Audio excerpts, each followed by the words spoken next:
Turin వస్త్రము యేసుక్రీస్తు చనిపోయిన తర్వాత ఆయన దేహమునకు చుట్టిన వస్త్రము క్రైస్తవునికి లేక క్రైస్తవ ప్రపంచానికి ట్యూరిన్ వస్త్రం అంటే ఏంటో చాలామందికి తెలియదు. ఈ యొక్క వస్త్రం యొక్క మర్మము, ప్రపంచంలో దీని యొక్క విశిష్టత, ఏ దేశంలో ఏ రీతిగా ఎక్కడ దాచిపడిందనే విషయాన్ని ఈ దినాన్న దీని గురించి కొన్ని మర్మాలు తెలియపరచాలని నేను ఆశపడుతూ ఉన్నాను. ట్యూరిన్ వస్త్రము ప్రస్తుతం ఇటలీ దేశంలోని ట్యూరిన్ నగరంలో సెయింట్ జాన్ చర్చ్లో ఉంది. ఈనాడు ప్రపంచాన్ని ఆకర్షిస్తున్న లేక ఆలోచింపచేస్తున్న వస్త్రము ట్యూరిన్ వస్త్రము. ఇంత సంచలనం ఎందుకు వచ్చింది అంటే ఇది సాక్షాత్తు యేసుక్రీస్తు చనిపోయిన తర్వాత ఆయన దేహంనకు చుట్టిన వస్త్రము కనుక. యేసుక్రీస్తు శిలువ మరణించలేదు అని వాదించే వారికి ఇది గొప్ప సమాధానము మరియు ఆధారాలతో నిలిచింది. 1979 సంవత్సరంలో ప్రజల సందర్శనార్థమై దీనిని 6 వారాలు అందుబాటులో ఉంచగా సుమారు 30 లక్షల ప్రజలు ఆయా దేశాల నుండి ప్రాంతాల నుండి వచ్చారంటే దీని విశిష్టత మనం చాలా గ్రహించవచ్చు. ఒక వస్త్రం ముక్కను చూడటానికి ఇంతమంది రావటం అనేకులను ఆలోచనలు పడవేసింది. యేసుక్రీస్తు మరణ పునరుద్ధానాలను పరిశుద్ధ గ్రంథం చాలా స్పష్టంగా ధృవీకరించింది. పరిశుద్ధాత్మ ప్రేరణ ద్వారా వ్రాయబడిన దైవ గ్రంథము పూర్ణాంగీకారమునకు యోగ్యమైనది. అసలు ట్యూరిన్ వస్త్రం ఏంటి అనే విషయాన్ని మనం దాని యొక్క మర్మాన్ని తెలుసుకుందాం. ట్యూరిన్ వస్త్రం అనేది ఒక నారబట్ట. ఆ వస్త్రంపై శిలువ శిక్ష అమలు చేయబడిన ఒక వ్యక్తి యొక్క ముద్రలు, చిహ్నాలు, ఆధారాలు ఉన్నాయి. చేతుల్లోనూ కాళ్ళలోనూ మేకులు కొట్టబడినట్లు చాలా స్పష్టంగా కనబడుతున్నాయి. అందుచేత ఇది ఖచ్చితంగా యేసుక్రీస్తు ప్రభువును చుట్టిన వస్త్రమే అని కొందరు, కాదని మరికొందరు వాదిస్తున్నారు. దీనిపై ప్రస్తుత ప్రపంచంలో ఎన్నో వాదోపవాదాలు జరుగుతున్నాయి. పరిశుద్ధ లేఖనాలు గమనిస్తే శిలువపై మరణించిన యేసుక్రీస్తు ప్రభు దేహమును సమాధి చేయుట కొరకు అరిమతయు యోసేపు అనే వ్యక్తి పిలాతు దగ్గర అనుమతి పొందాడు. శిలువ నుండి క్రీస్తు ప్రభువుని దింపి ఆయనను వస్త్రంతో చుట్టి సమాధిలో ఉంచినట్లు బైబిల్లో ఉంది. యోసేపు ఆ దేహంను తీసుకుని శుభ్రమైన నారబట్టతో చుట్టి తాను రాతితో తొలిపించుకున్న క్రొత్త సమాధిలో దాన్ని ఉంచి సమాధి ద్వారమున ఒక పెద్ద రాయి దొర్లించి వెళ్ళిపోయాను. మత్తయి సువార్త 27వ అధ్యాయం 54వ వచనం చూడొచ్చు. ఇదే విషయం మార్కు భక్తుడు 15వ అధ్యాయం 46వ వచనంలోను, లూకా భక్తుడు 23వ అధ్యాయం 53లోను మనకు కనబడుతుంది. అరిమతయి యోసేపు శుభ్రమైన నారబట్టతో యేసుక్రీస్తు దేహంను చుట్టిన ఆ వస్త్రమే ఈనాటి ప్రపంచంలో సంచలనాన్ని సృష్టిస్తూ ఉంది. పునరుద్ధాన పండగ మనం చేసుకున్నాం. యేసు ప్రభువారు ఆ వస్త్రమును విడిచి సమాధి నుంచి గెలిచినటువంటి విషయము మనమందరం కూడా గ్రహించి క్రీస్తు పునరుద్ధాన పండుగ మనం జరుపుకుంటూ ఉంటాం.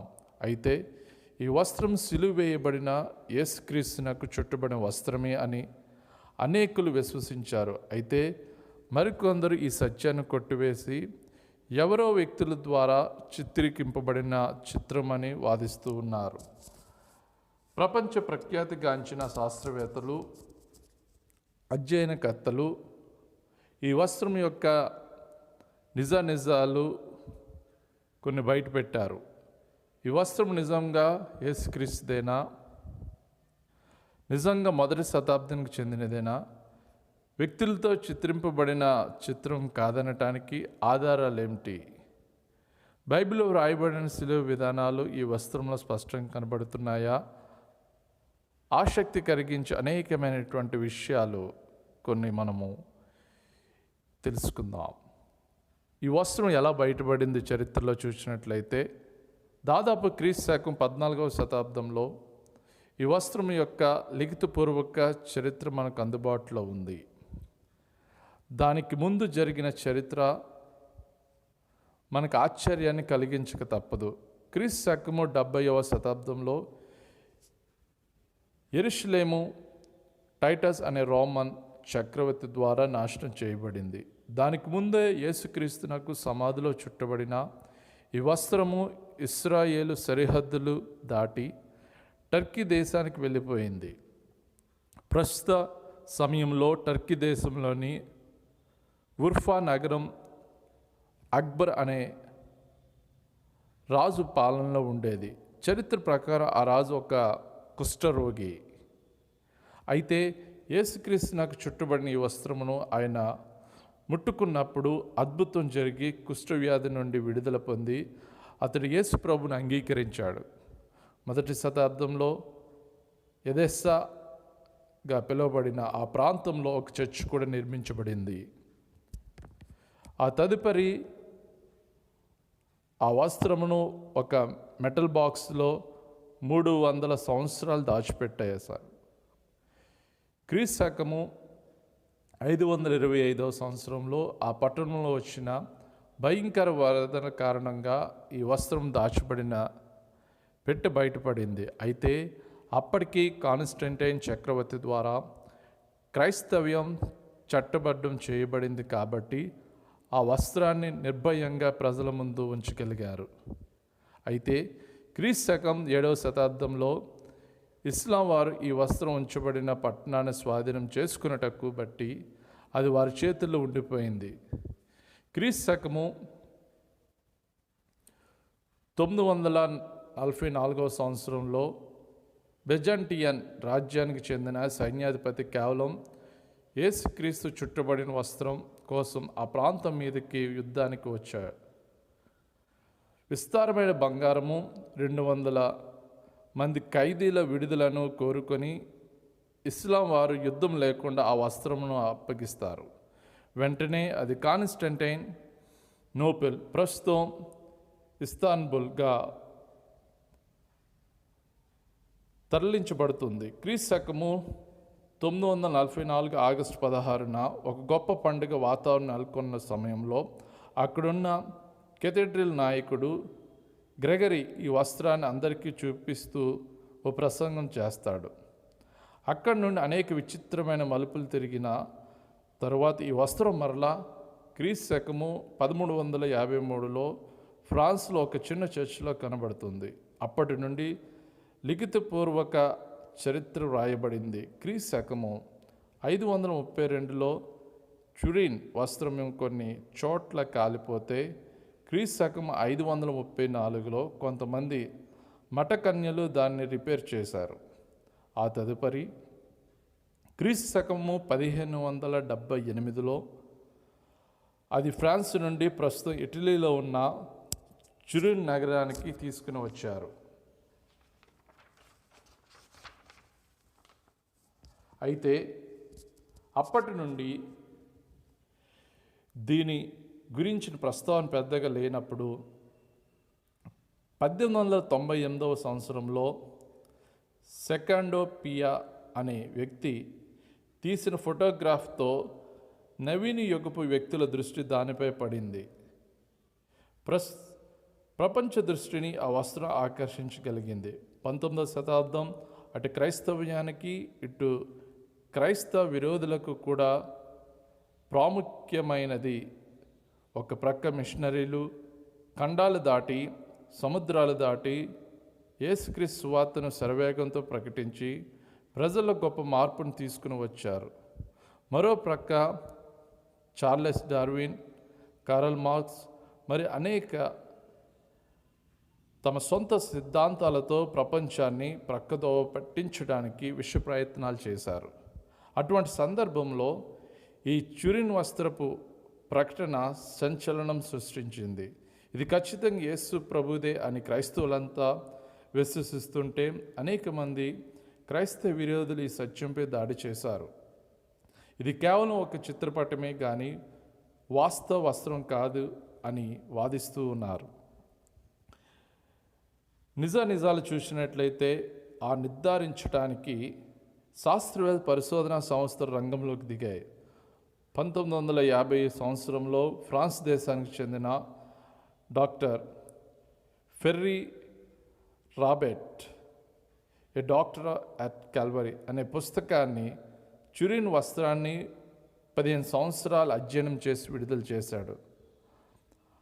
మానవ శరీర శాస్త్రం మరియు రోగ లక్షణ శాస్త్రం ప్రకారం వస్త్రంపై ఉన్నది చిత్రపటం కాదు, వ్యక్తి యొక్క ముద్రలను రుజువుపరిచాడు. 1978 సంవత్సరంలో ఇటలీలోని సెయింట్ జాన్స్ చర్చ్ నందు ఈ వస్త్రాన్ని ప్రజలు సందర్శనార్థమై ఉంచారు. బుల్లెట్ ప్రూఫ్ గ్లాస్లో ఉన్న ఈ వస్త్రాన్ని చూడటానికి ప్రపంచ నలుమూలల నుండి 30 లక్షల మంది సందర్శించారు. ఆ ప్రదర్శన చివరిలో 40 మంది శాస్త్రవేత్తల బృందము 122 గంటలు అనగా 5 రోజులు రాత్రింబగలు పరిశోధనలు సాగించారు. వారు సేకరించిన ఆధారాల మీద 3 సంవత్సరాలు సుదీర్ఘ పరిశోధన కొనసాగించిన తర్వాత 1981లో లండన్లో జరిగిన అంతర్జాతీయ సదస్సులో చురిన్ వస్త్రం ఒక వ్యక్తికి చుట్టబడిన నిజమైన వస్త్రం కానీ అది చిత్రపటం కాదని నిర్ధారించారు.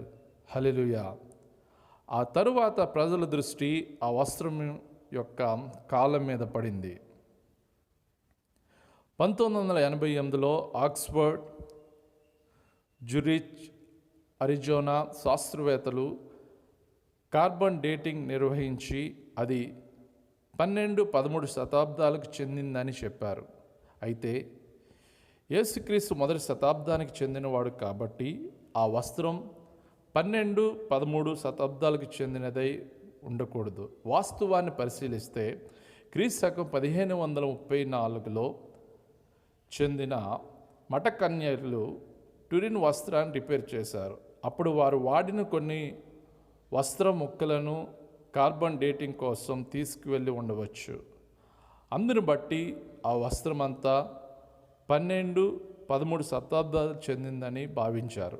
అయితే చురిన్ వస్త్రం మొదటి శతాబ్దానికి చెందినది అని చెప్పడానికి బోలెడన్ని ఆధారాలు ఉన్నాయి.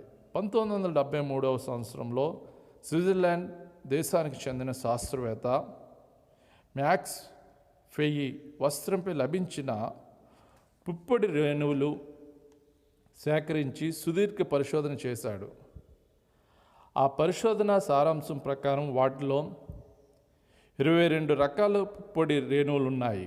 వాటిలో 7 మొదటి శతాబ్దానికి చెందినవిగా గుర్తించాడు. అంత మాత్రమే కాదు, అవి కేవలం ఇస్రాయెల్ దేశంలో లభించేవి అని నొక్కి వక్కానించాడు. 1997లో హీబ్రూ యూనివర్సిటీలో వృక్షశాస్త్రానికి బోధించే అధ్యాపకుడు అవినోయం డానిన్ కూడా వస్త్రంపై పడిన పూగుత్తులు కేవలం యెరూషలేములో పెరిగిన పువ్వులని నిర్ధారించి తను తెలియపరిచాడు. చురిన్ వస్త్రంపై ఇంకా అనేక పరిశోధనలు జరిగాయి. ప్రపంచ ప్రఖ్యాతిగాంచిన శాస్త్రవేత్త బృందాలు అహర్నిశలు శ్రమించాయి. Particle analysis, chemical analysis, blood analysis, photo microscopy, spectroscopy, X-ray, radiography, infrared, thermography, fluorescence, spectrometry, scanning, photography మొదలగు పరీక్షలు నిర్వహించి కొన్ని ఆసక్తికరమైన విషయాలు వెల్లడి చేశారు. ఆ వస్త్రంపై ఉన్న రక్తం నకిలీ కాదని నిర్ధారించారు.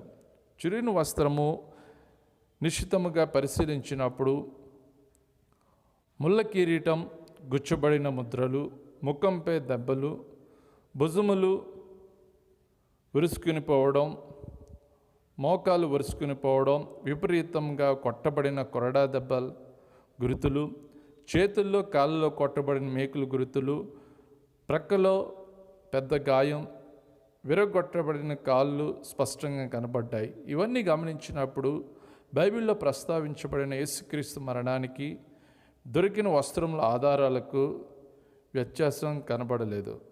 అందును బట్టి ఎవరు ఏమి చెప్పిన నిజాన్ని ఏ ఒక్కరూ దాచలేరు. యేసుక్రీస్తు మరణం వాస్తవం అని పరిశుద్ధ గ్రంథ ఆధారాలతో పాటు లభిస్తున్న సంచలన ఆధారాలు రుజువు చేశాయి. గ్రాడ్ ఆఫ్ ట్యూరిన్ ప్రపంచ దృష్టికి ఆకర్షించడంలో పాటు పరిశుద్ధ గ్రంథపు గొప్పతనానికి రుజువు చేస్తుంది. అయితే విశ్వాసులమైన మనకు ఆధారాలు అవసరం లేకపోవచ్చు, కానీ బైబిల్లో ప్రశ్నిస్తున్న లోకానికి మాత్రం ఆధారాలు చూపించవలసిన బాధ్యత నేటి క్రైస్తవ్యానికి ఉంది. ఈరోజు యేసుక్రీస్తు వారు సమాధిలో నుండి 3వ దినాన్ని తిరిగి లేచి మృత్యుంజయుడిగా ఆయన పునరుద్ధాన ప్రభువుగా మనకు కనపడుతూ ఉన్నప్పుడు మనము ఆయన రాకడ వరకు సజీవులుగా ఆయన గురించి సువార్తను ఆయన గురించి ప్రకటిస్తూ దేవుని యొక్క రెండవ రాకడ వరకు నమ్మకంగా ఆయన బలిష్టమైన చేతుల కింద క్రీస్తు సాక్షులుగా జీవిద్దాం. దేవుడు మనందరినీ దీవించును గాక.